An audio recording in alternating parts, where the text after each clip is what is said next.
RotoGrinders! Welcome to RotoGrinders Today. I'm Jordan Cooper, a.k.a. BlenderHD. You're going to follow me on Twitter. And it's Friday, July 19th, and we're back after the Major League Baseball All-Star break to preview tomorrow's MMA UFC Fight Night card in Las Vegas. 12 fights on the slate, 5 p.m. Eastern tomorrow. Okay, so it's a little bit earlier than normal. So make sure you get your lineups in on time. Hit that thumbs up button on your way in the door. Hit the subscribe button if you're new here. Hit the notification bell to know when we go live. Join with me, since we're talking about MMA, the MMA master, the master of the takedowns, which is a lot of stuff is up early today, right? We got the Ground and Pound podcast for premium members, the takedowns article by you, John, also for premium members. Everything's for premium. Go click on the link in the description. Get $40 off your first month.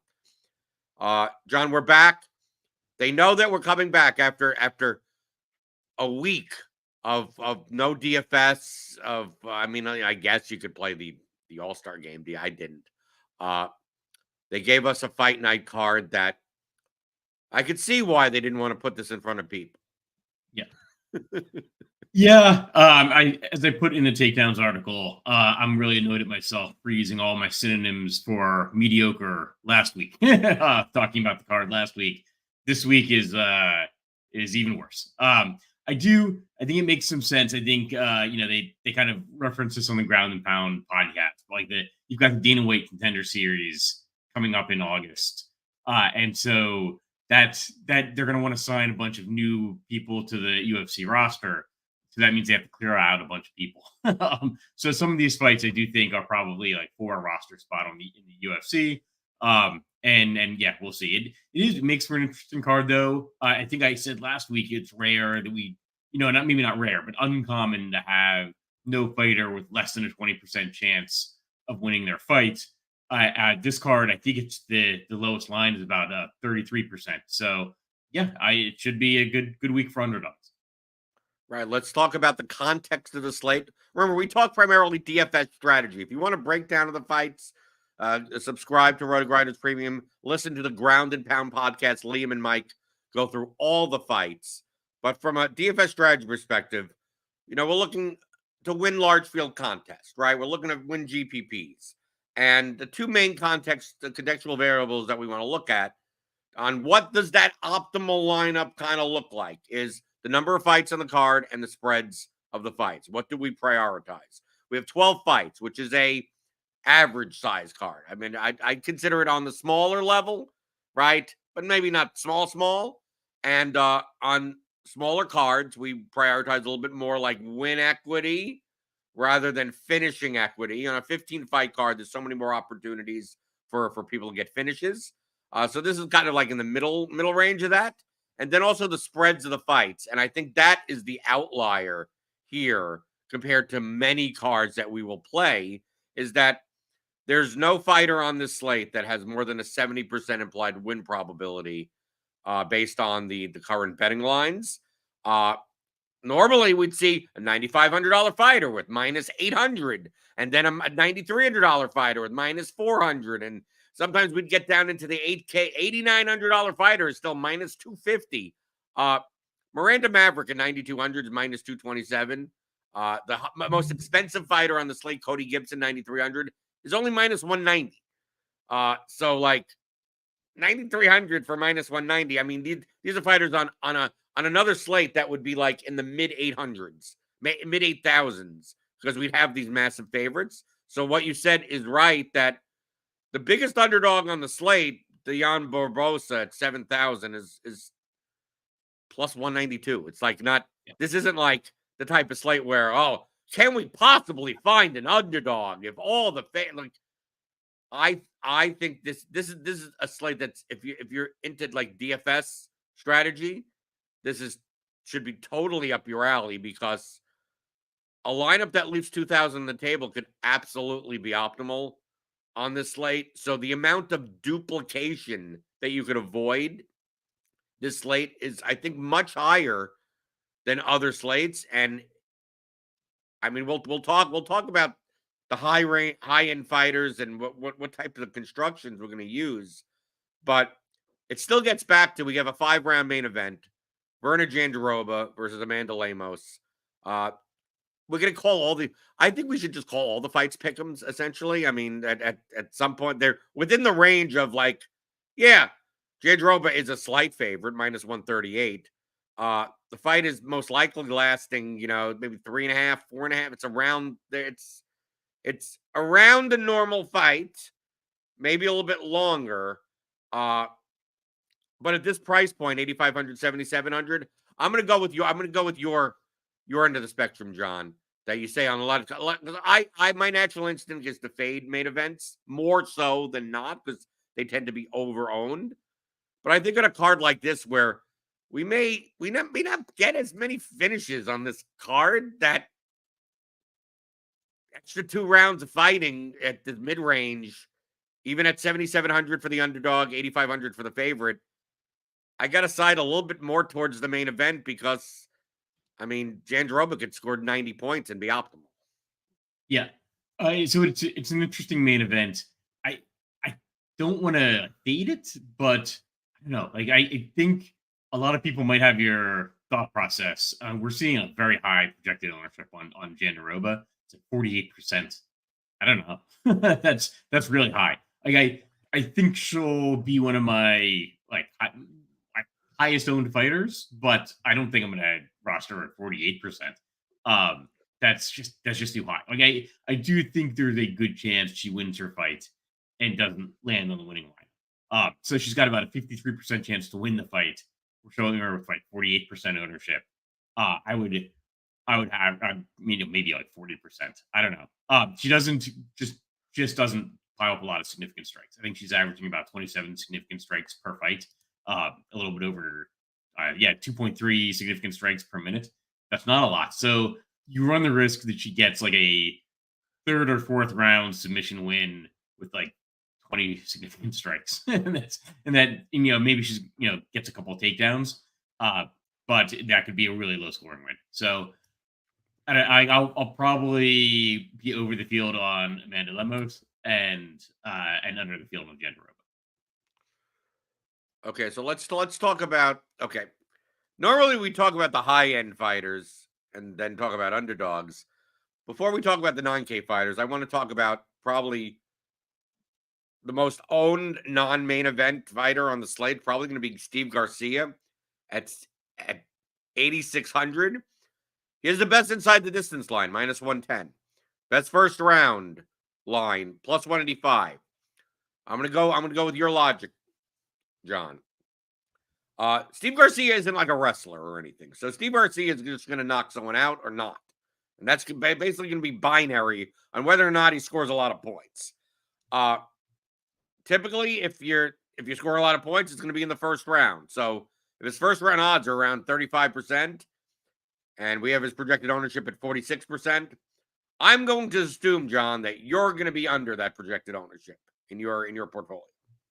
Yes, exactly. So it's almost the same exact thing as Abdul Razak Al Hassan last week, who was looking absolutely dominant in first round. I thought his path to victory was only a first round win. He was looking absolutely dominant in the first round. Cody Brundage again, just with the strikes to the back of the head, gets the fight.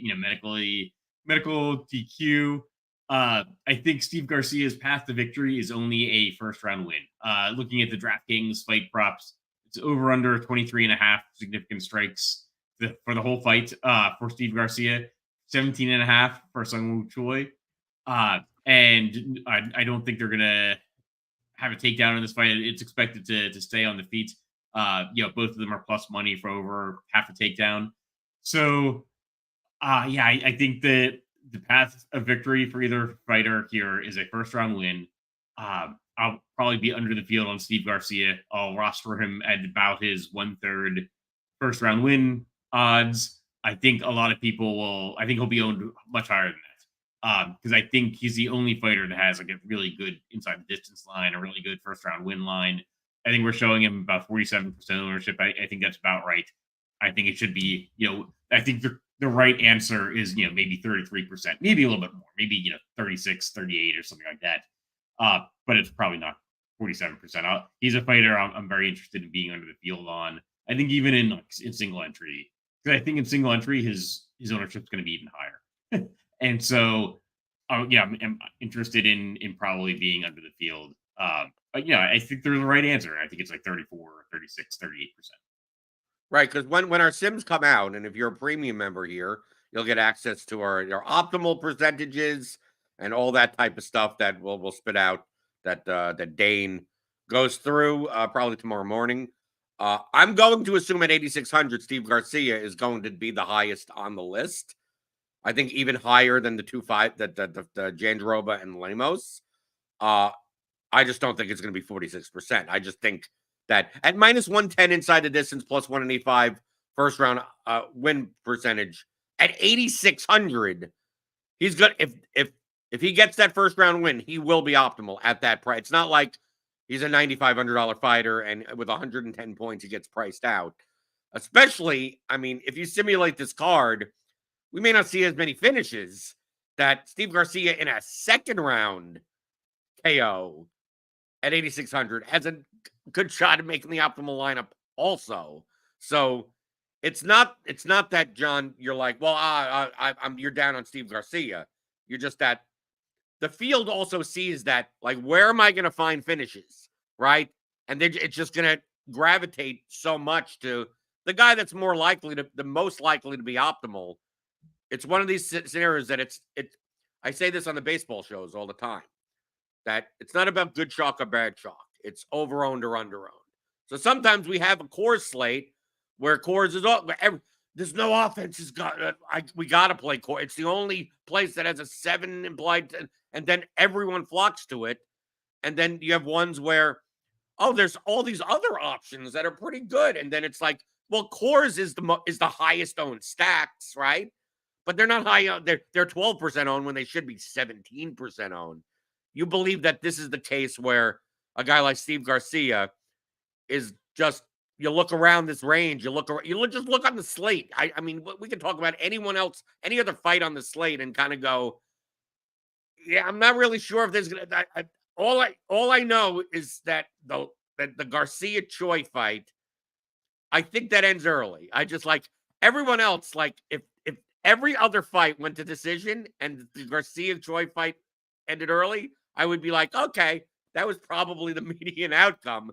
So I think so many people are just going to go, it's so easy to click on his name at 8,600 and build a lineup I mean, if Steve Garcia was priced at 9,300 on this slate, I still think he would end up being like 35% owned anyway. So at 8,600, it's like you said, in the smaller field contests, it's quite possible he ends up being like 65% owned, and he's only minus 145 to even just win the fight. Right. Yeah, I think it's totally possible in large, like the higher dollar contests and single entry, that he's going to be owned way more than his implied win probability, which is just silly. Because there's no way he gets there in a loss. I think second round win is possible. It's probably not going to be too high of a scoring slate. So second round win is 70 points. We'll throw in a knockdown for him. that's 80. Assuming he doesn't get 2 knockdowns and a second round win, I guess I think he can get there in a second round win. We'll give him the 80 points for the 70, for the second round win and a knockdown. But he's probably only get like 8, 9 points for strikes, and that might be generous. So I think maybe get some control time up against the cage, clinch time or something like that.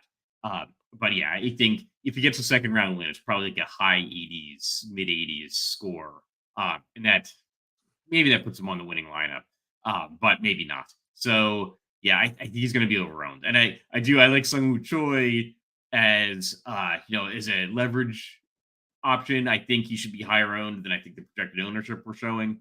But I do also think there's a possibility this fight just busts. Like, what if just neither of them gets knocked out and they're piling up about 5, 10 significant strikes per round each? Then like this could be a very low scoring fight. Let's talk about the 9K options. Cody Gibson. I'll just go through the projected ownership. Okay. Cody Gibson plus 120 inside the distance, 41% projected ownership. Miranda Maverick plus 375 inside the distance, 28% ownership. Jung Lee, plus 130 inside the distance, 32% ownership. Jung Park, plus 230 inside the distance, 27% projected ownership. Bill Algeo, plus 300 inside the distance, 34% projected ownership. All these guys, I mean, all these fighters, 2-1 favorites at best. I'm not enthralled about rostering any of these guys, right? Like, to me, I'm the weird one. You know me, with how I win GPPs typically. It doesn't happen that often. I look at this and I go, man, Miranda Maverick can actually score 100+ points in a 3-round decision, even though we're inside the distance line. Kind of sucks. But I don't trust any of these. It's not. Typically, we're looking at 9K level fighters going, are they going to score enough, right, in their win, right? Are they going to? Is Cody Gibson going to score enough? Like, dude, I'm not even sure if some of these guys win, so let alone score enough. So, like, are you confident in?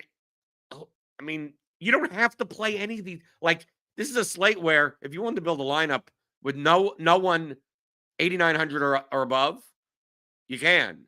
And you can even leave like 1,500 on the table, and that lineup is totally viable. So who in this 9K range? I mean, people are just going to people are going to fill out their lineups like they have 50K in salary, and they go, well, I have the money for Jung Lee. And they build their lineup, and it's like they have lower grads above, and then it's like, oh, well, why don't I just I have 700 left over. I'll just play Jung Lee or Jung Park, or like they'll just look at that. And I think the ownership of the top people are going to be quite inflated for their betting lines because of it, because I really don't think they're that much. Is Radzabov that much different than Jung Park? Is Bruno Silva at 7,900 even that much different than some of these? I mean, like I don't know. I'm not enthralled by these 9K options, but at these ownerships. But maybe you think otherwise. Who would you be more likely to roster at these projected ownerships, and ones that you wouldn't? Yeah. So I'll say for this card, it actually occurred to me once I started looking at all the lines and everything, and the significant strikes landed per minute and takedowns, and it occurred to me maybe I should just cap everybody's maximum ownership. Just run 150 lineups with everybody, rostering everybody in about like 20 and 30%, and just call it a day, right? None of these fighters really distinguish themselves. I would say, if I had to choose like 9K options and above, I would say I'd like Miranda Maverick the best, for the reason you said, that she could put up 100 points in a decision win. So she's probably higher paced than any of the other fighters in this range.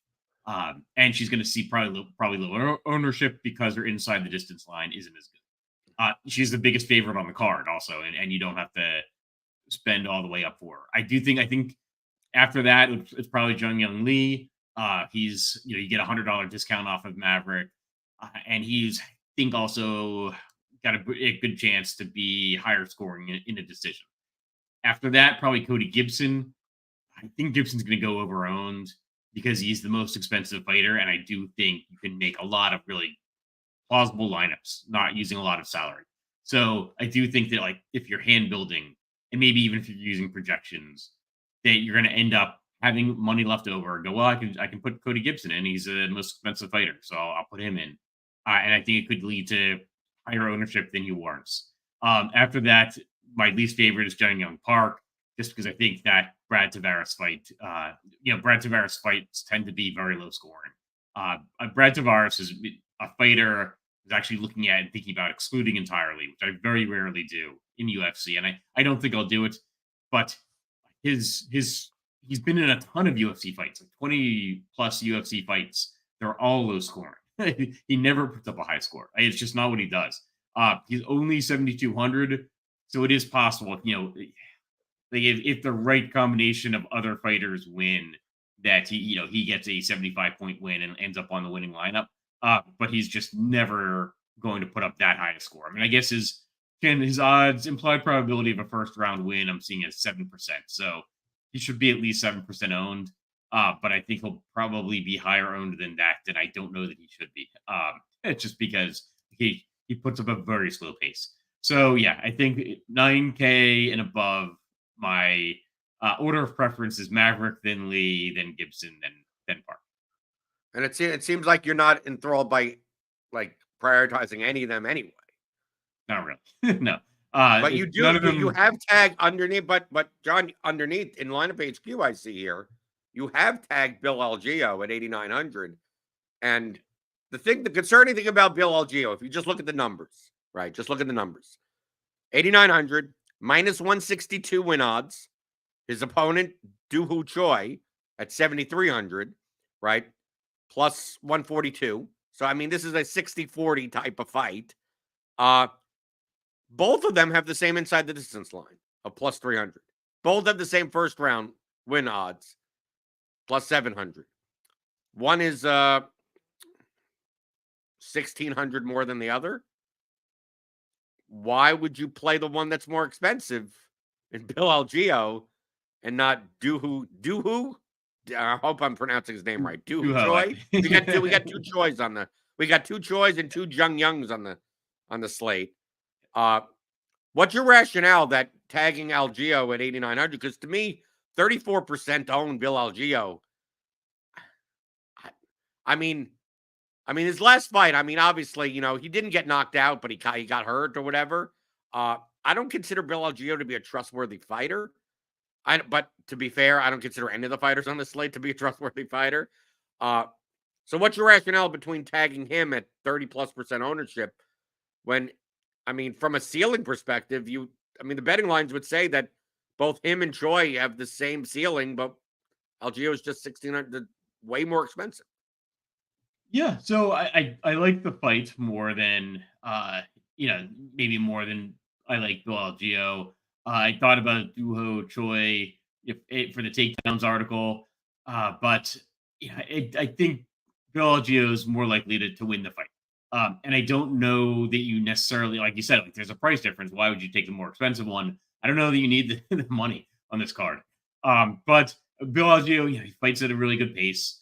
So I think the winner of this fight is going to put up a high score. I think the winner is more likely to be Bill Algeo. So I've got him tagged. He did, lose his last fight fairly recently by knockout, so that's a concern. But just kind of hoping it's a one-off. I agree. I don't place a ton of faith behind him, but I don't place a ton of faith behind any of the fighters on this entire card. So I'll go with the guy that I think has the chance to be the highest scoring. I think he's got the chance to be, fight at the highest pace. I think he can get takedowns. I think he can throw, significant strikes at a high volume. I think he's got a lot of different paths to putting up a high score. But I'll be playing some Doohoo Choi as well, just because I think it could be a high scoring fight on either side. Another fighter that you have tagged is Kanan Krashuski, 8,700 plus 145 inside the distance, facing Kurt Holobaugh, plus 215 inside the distance. This is probably the second fight to target. The fight that has the highest chance of ending inside the distance is the Garcia Choi fight.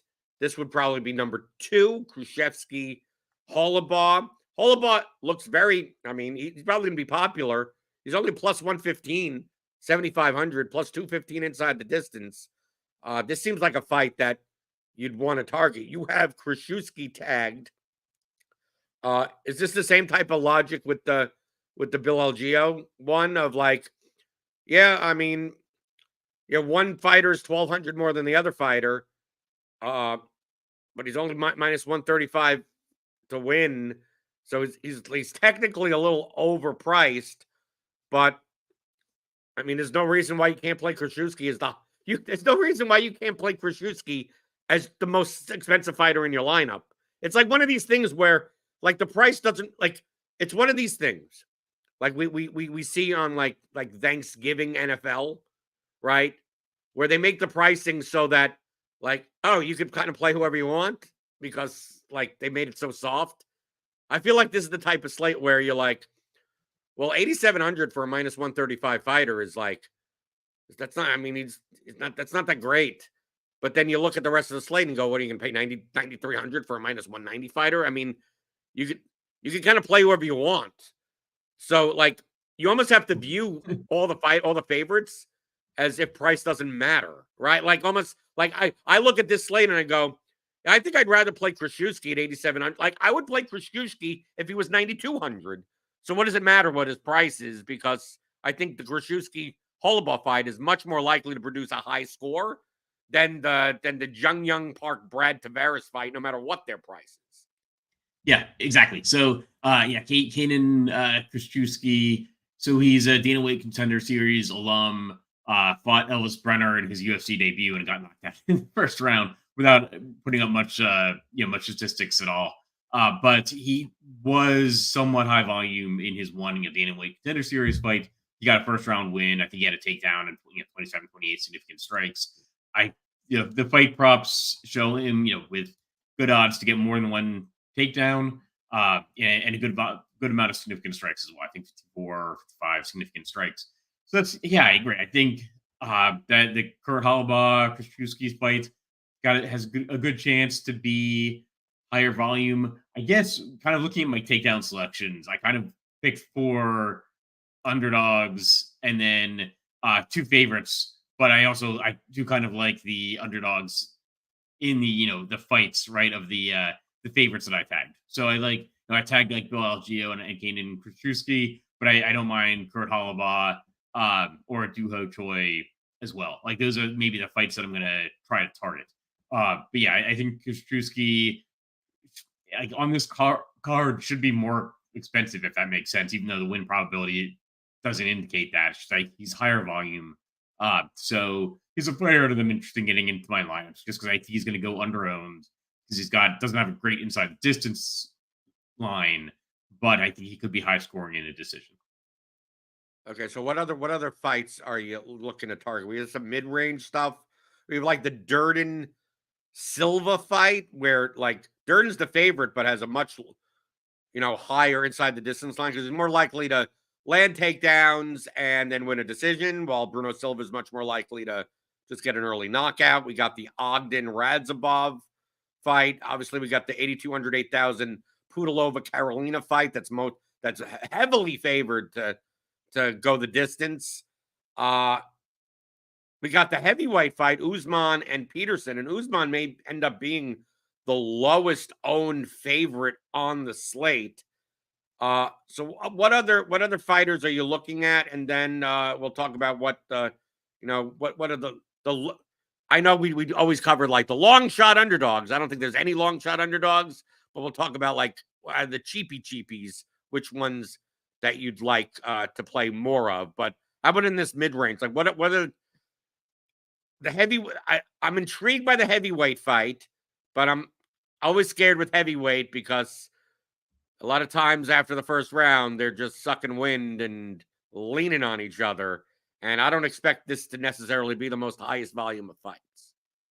Exactly. So I think it's maybe a little bit better than a big heavyweight fight, right? It's not going to be high volume on the feet like most heavyweight fights are not, but there is some takedown potential. Thomas Peterson is actually a heavyweight grappler. So I think there's a good chance he'll take Muhammad Usman down, and then that's 5 points there. I think there's a good chance he'll rack up some control time. Usman, I'm less interested in just because I think his path is maybe more of a low striking volume knockout. That doesn't necessarily come in the first round. So yeah, I mean, I think you can always roster people up to their first round win probability. I don't have a huge amount of interest in Usman at 8,800. If it gets out of the first round, just because again he's not going to put up a lot of striking volume. Like he could get a takedown, but I think Peterson's more likely to get the takedown and then more likely to rack up the control time and put up a higher scoring win. Other fights in the mid range that I'm interested in, I am interested in the Cody Durden, Bruno Silva fight. I think Durden's more likely to be higher scoring in a win, but I'm kind of interested in both sides of that, like the Bruno Silva and the Cody Durden. Durden's more likely to get the takedowns. I think Bruno Silva is more likely to get the early knockouts. Yeah, he's got like a 15% chance of a first round win. And then the Trey Ogden Lalik Razabov fight. It's interesting because Razabov, I guess his reputation is more of a striker, but he has 11 takedowns in a fight before. That was his UFC debut. So I think that one could be high scoring as well. Trey Ogden's not always known as being super high scoring, but he put up 117 points in his last win over Kurt Halabaugh. I think the fight props have him at about even money over or under 2.5 takedowns. So that's something that's appealing on this card. If he gets like 3 takedowns and a win, even if it's a decision win, that could be enough at 7,800 to put him on the winning lineup. I'm probably not as interested in the Pudilova Luana Carolina fight as I normally would be.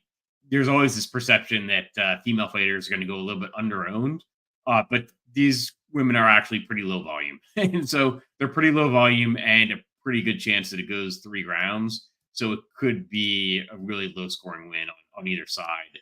It might be one of those fights where the loser puts up 35 and the winner puts up 55, and you're not really happy either way. So the bottom end, you already said you may not even be playing Brad Tavares at all at 7,200. But we got 3 fighters underneath. I know we typically reserve these for the long shots, but I mean, Haider Emil is plus 163. Dion Barbosa is plus 192. Brian Keller is plus 165. So these aren't long shots. These are still 35+%, 35 to 38% win probability. They actually have Haider Emil plus 325, Dion Barbosa plus 500, Keller plus 385. Those are all the inside the distance lines. All 3 have at least a 7% chance of winning in the first round. So no one should be under 7% owned on this slate. It looks like Haider Emil is going to get the most ownership out of the 3. Am I nuts? I mean, I think it's easy that no one's nuts for roster any of these guys. I haven't listened to the Ground and Pound podcast yet. I haven't listened to any fight breakdowns. I typically do that in the afternoon after this show because I just want to look at it from a pure numbers, DFS strategy type of. Don't want anything to be biased on. Oh, this guy fights like an idiot, and this guy does this. Brian Kelleher, first round guillotine submission, I think is absolutely in play against Cody Gibson. That's a lot of points, and he's 6,900. At 8% projected ownership, I don't know. I feel like taking a shot on that more than probably maybe can Barbosa beat Maverick? Yes. Is it going to be in the first round? I don't know. And Haider Emil seems just like the type of guy that he may score a lot of points in a decision loss, more so than in a win. That he just someone that just doesn't go away. Just like he's just going to keep on fighting, zombie, fighting, and then lose a decision, split decision, 29-28, and still score 60 points.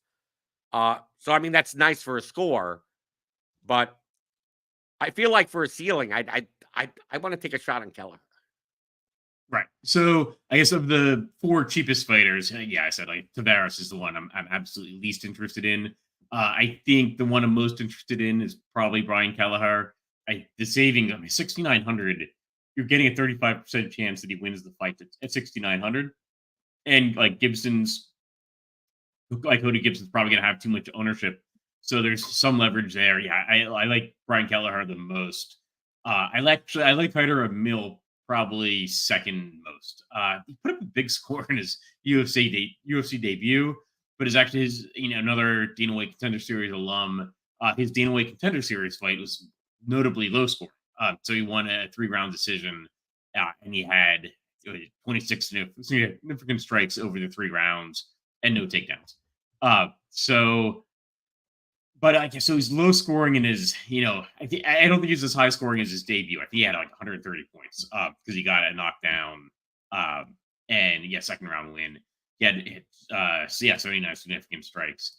So I probably like them the order Kelleher, then Emil, then Barbosa, then Tavares. I think Barbosa. I mean, all these guys have a pretty, or all these fighters have a pretty good chance of a win for their price. But I think Barbosa is more likely to have a lower scoring win, and then Tavares would be a super low win, and he's the most expensive. I just want to show people that as far as viable lineups are concerned, but obviously on the screen you see lineup HQ, which you could get. If you're a premium member here at RotoGrinders, click on the link in the description, get $40 off your first month.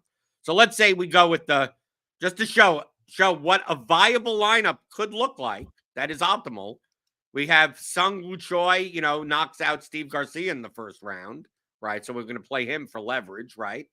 So we have this 7,600. Lemos wins a 5-round whatever in the main event or something, against Jandiroba, right? You got that there. Maybe you got Krzyzewski. He takes care of business. He's a favorite, right?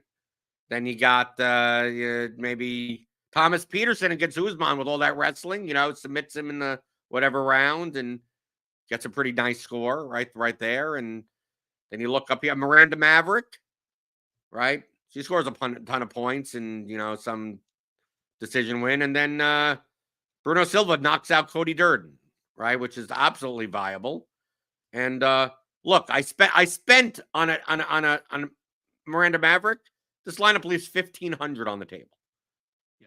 And all the results that I just went through are just like totally like, this isn't like long shot stuff. This is like, oh, this is obviously could be. And let's say you take out Miranda Maverick, you're like, well, how about instead of that, Loic Radzhabov, knocks out Trey Ogden or something, and you go there.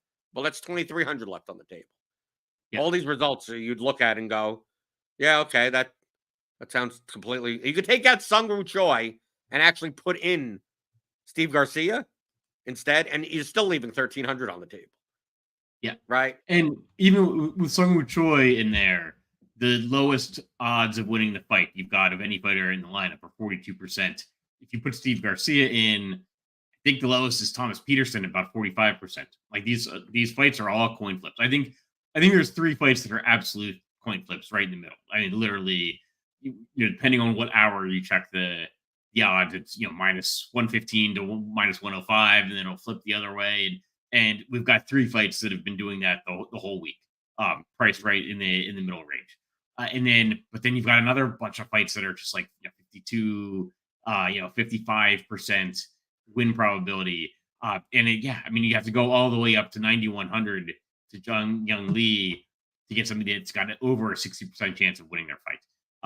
And then Maverick is the strongest favorite at about 65%.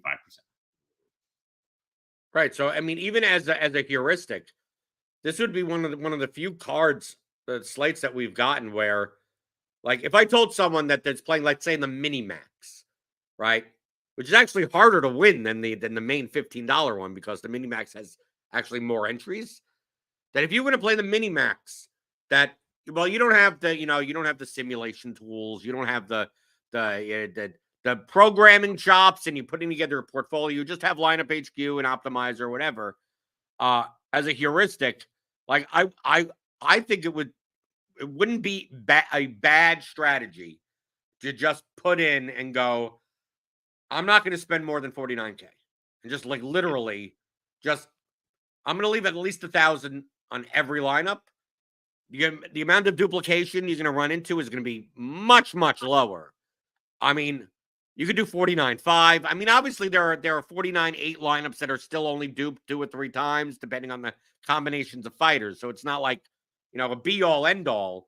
But I think on a 12-fight card with so many coin flip fights and these 9K options being a bit overowned, that, I mean, I would have no problem entering 150 line. Like I know you do a whole bit of everything.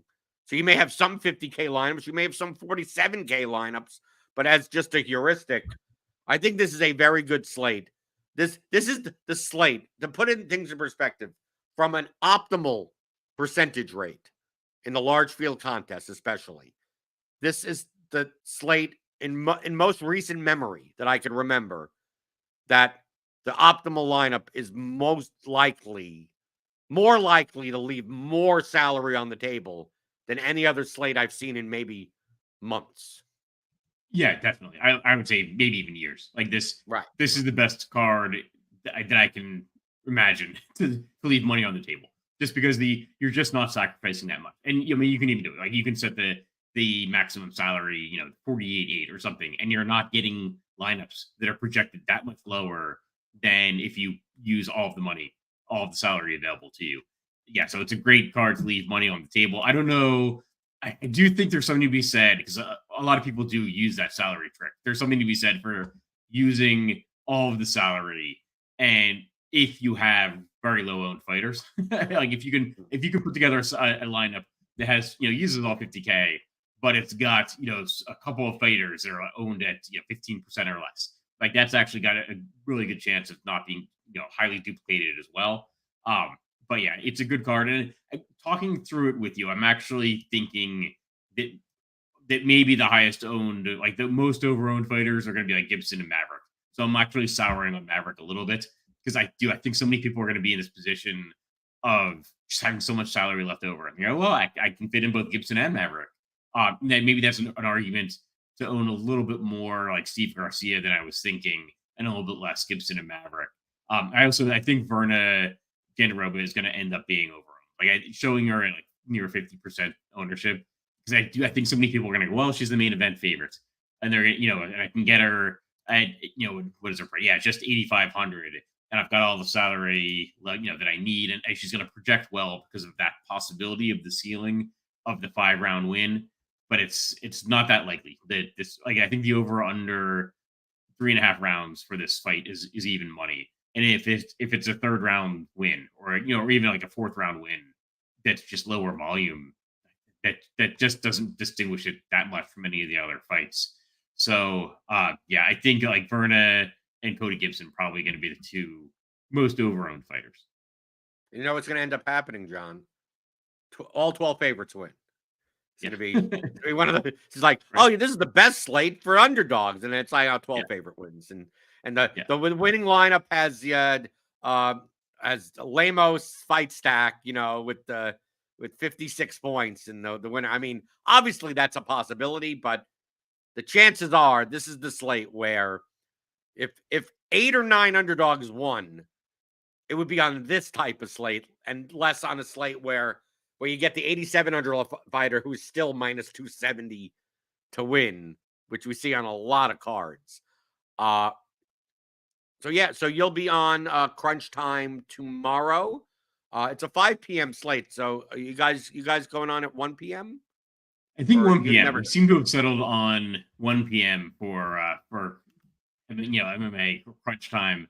I think it's just because of the templates that we use for the media schedule, but it just keeps showing up at 1 p.m. But yeah, I think that works, and I think that's a good time for the 5 o'clock fight start. So yeah, I think 1 p.m. Crunch Time tomorrow. And yeah, I agree. Like I'll say I can't recall a card where we've been more likely to see all underdogs win. That doesn't mean that we can't see all favorites win, but yeah, there's probably not been a card statistically where you're more likely to see every single underdog win. Another thing to let you guys know, it's Freebie Friday, which means Cheese's $1 Million Musings is free for all. Normally, it's behind the paywall. No, I mean, Dave Potts, Cheese is good. He writes like 10,000 words on like every baseball slate during the week. Well, if you're playing MLB's back. Remember, we got Grinders Live later today, followed by Crunch Time. That's at 5 p.m. Eastern. You'll see it here on YouTube. You get the YouTube thumbnails. You see their faces, right? But if you want to read Cheese's $1 Million Musings today, it's free. You don't have to be a premium member. So go onto the site, RotoGrinders.com, and check that out. And yeah, Crunch Time for MMA is tomorrow. Remember, 5 p.m. Eastern lock tomorrow, not 6. So make sure you get your lineups in. We still got, weigh-ins. Who knows? Maybe there won't be 12 fights. Maybe there'll only be 11 fights. We never know, right? It's a fight night card anyway. So we never know what's going to eye poke, no contest. Someone gets disqualified. Someone parachutes in from the ceiling. We have no idea. It's UFC. The weirdest That of happened with Dan finishes. Ige, right? Yeah. Like he was sitting in the crowd and they're like, this fight's canceled. He's like, I'll do it, Right, I'll do it. Why not? Why not? Right? Oh my Anything can God! happen. Welcome to UFC. Yeah, and I'll be back next week. We'll continue with MLB as usual. I enjoyed the break, but yeah, I'm back as always Monday through Friday, 11 o'clock Eastern, talking about all things you're thinking about in daily fantasy props and pick'em on RotoGrinders Today.